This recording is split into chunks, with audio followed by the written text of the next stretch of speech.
Praise the Lord అండి అందరికీ.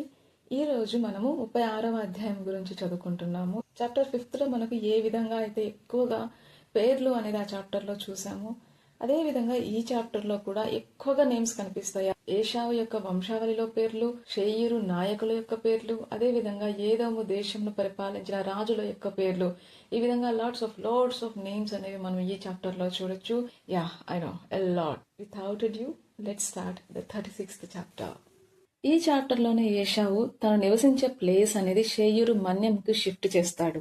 ఎందుకు అంటే యాకోబు మరియు ఏషావు ఇద్దరి దగ్గర విస్తారమైన సంపద అనేది కలిగి ఉండడం వల్ల వారి పశువులు విశేషమై ఉన్నందున వారు పరదేశులై ఉండిన ఆ భూమి వారిని భరించలేకపోయేంతగా వారి దగ్గర సంపద ఉన్న కారణంగా వారు కలిసి నివసింపలేకపోతారు. ఆ కారణంగా ఏషావు షేయూరు మన్యంకు షిఫ్ట్ అవుతాడు. ఇక్కడ యాకోబు కొత్తగా వచ్చాడు కదా, నేనెందుకు స్థలం మారాలి, యాకోబుని ఇంకొక ప్లేస్ కి వెళ్ళమని చెప్పొచ్చు కదా అని ఏషావు ఆలోచించలేదు. తనే తన కుటుంబాన్ని, సమస్త పశువులను, ఆస్తి యావత్తును తీసుకొని మరొక దేశానికి వెళ్లిపోతున్నాడు.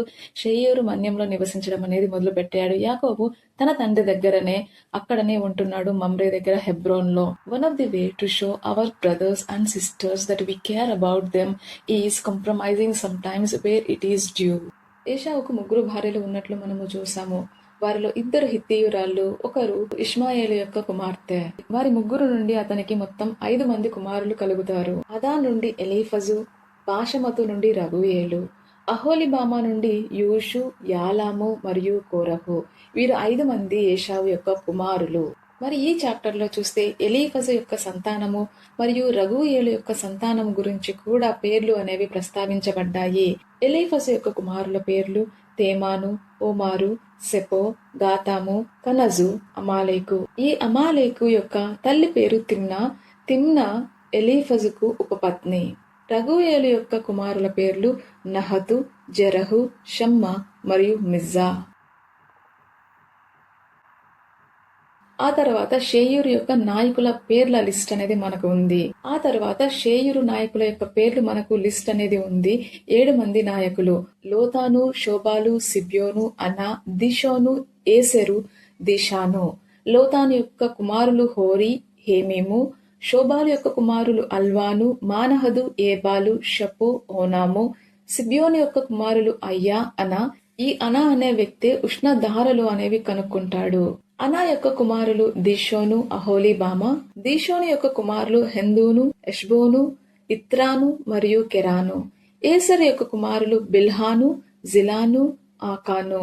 దీషాను యొక్క కుమారుల పేర్లు ఊజు, ఆరాను. మనకు యోబు యొక్క దేశం పేరు ఊజుగా చెప్పబడుతుంది ఆ పుస్తకంలో. చివరగా ఏ రాజైనను ఇశ్రాయేలీయుల మీద రాజ్య పరిపాలన చేయక మునుపు ఏదోము దేశములో రాజ్య పరిపాలన చేసిన రాజుల పేర్ల లిస్ట్ అనేది ఈ అధ్యాయంలో ఉంది. వారి పేర్లు బెల, యోబాబు, హుషాము, హదదు, షమ్లా, షావూలు, బయల్హనా మరియు హదరు. ఈ రాజుల యొక్క తండ్రుల పేర్లు కొంతమంది ఇక్కడ మెన్షన్ చేసి ఉన్నారు, 4. మరియు వాళ్ళు ఏ ప్లేస్ నుంచి వస్తున్నారు అనే పేర్లు చివరి కాలంలో ఉంది. బెలా రాజు దిన్హాబా నుంచి, యోబాబు రాజు బొస్రా నుంచి, హూషము అనే రాజు తేమా నుంచి, హదదు అనే రాజు అవీతు నుంచి, షమ్లా అనే రాజు మష్రేకా నుండి, షావూలు రాజు రహబోతు నుండి. బయల్హనాకు సంబంధించిన ప్లేస్ అనేది మెన్షన్ చేయలేదు. హదరు పాయో నుండి వచ్చినట్లుగా ఉంది ఈ అధ్యాయంలో.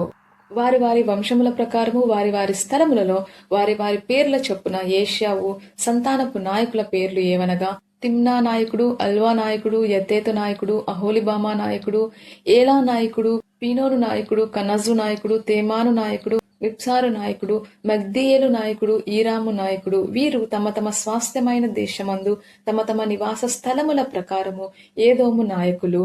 ఏషావు ఏదోమీయులకు మూల పురుషుడు. ఇది మనకు 36వ అధ్యాయంలో ఉన్న స్వీట్ అండ్ షార్ట్ ఇన్ఫర్మేషన్. ప్రార్థించుకుందాము. ప్రేమ నమ్మకం గల మా ప్రియ పరలోకమందున్న మా ప్రభువా, ఇంతవరకు నీ రెక్కల కింద మమ్మల్ని కాచి కాపాడి ఈ విధంగా నిన్ను స్తుతించుటకు, నిన్ను ఘనపరచుటకు మాకిచ్చిన ఈ అవకాశమును బట్టి, భాగ్యమును బట్టి వేలాది వందనములు, స్తుతులు, స్తోత్రములు తండ్రి.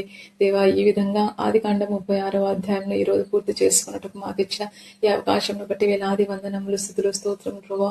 ఏ విధంగా అయితే తండ్రి ఏశావు తన తమ్ముడు మీద పోటీ పెట్టుకోకుండా తనే ఆ సంపద నిమిత్తము ఆ స్థలం సరిపోలేదు అనేసి ఇంకొక చోటికి వెళ్ళడానికి, అడ్జస్ట్ అవ్వడానికి మరి ఇనిషియేషన్ అనేది చూపిస్తూ ఉన్నాడు. అడ్జస్ట్ అవ్వడానికి, కాంప్రమైజ్ అవ్వడానికి ఆసక్తి కనపరుస్తున్నాడు. యాకోబు తన తండ్రి చివరి రోజులో తనతో కొన్ని రోజులు మరి గడపడానికి ఆస్కారం అనేది కల్పించే విధంగా ఈ సందర్భము ఉన్నదో ఆ సందర్భాన్ని బట్టి నీకు వేలాది వందనములు, స్తుతులు, స్తోత్రములు ప్రభువా. మరి అటువంటి మనసునే మాకు దయచేయమని మా సహోదర సహోదరులతో, మా సహవాసులతోనూ మేము తండ్రి అవసరమైన చోట తగ్గింపుతో, ముందు చూపుతో అడ్జస్ట్ అవ్వడానికి మరి మాకు ఆ మనసును దయచేయమని అడిగి వేడుకుంటున్నాం ప్రభువా. మరి రోజంతట్లో నువ్వే మాకు తోడునీడుగా ఉండమని, మీకు ఆయాసకరమైన ప్రతి దాని నుండి మమ్మల్ని మేము దూరంగా ఉంచుకుంటూ నీకు అంగీకారమైన క్రియలు, ఆలోచనే మేము చేయలాగున మమ్మల్ని ఆశీర్వదించి దీవించుమని, మమ్మల్ని నడిపించుమని, మమ్మల్ని కాపాడుమని యేసుక్రీస్తు అతి పరిశుద్ధ నామమున మిమ్మల్ని అతి మిక్కిలిగా అడిగి వేడుకుంటున్నాము మా ప్రియ పరలోకమందున్న మా ప్రభువా. ఆమేన్. ప్రైజ్ ది లార్డ్ అండి అందరికీ. Thank you so much for watching. See you tomorrow with 37th chapter of Genesis.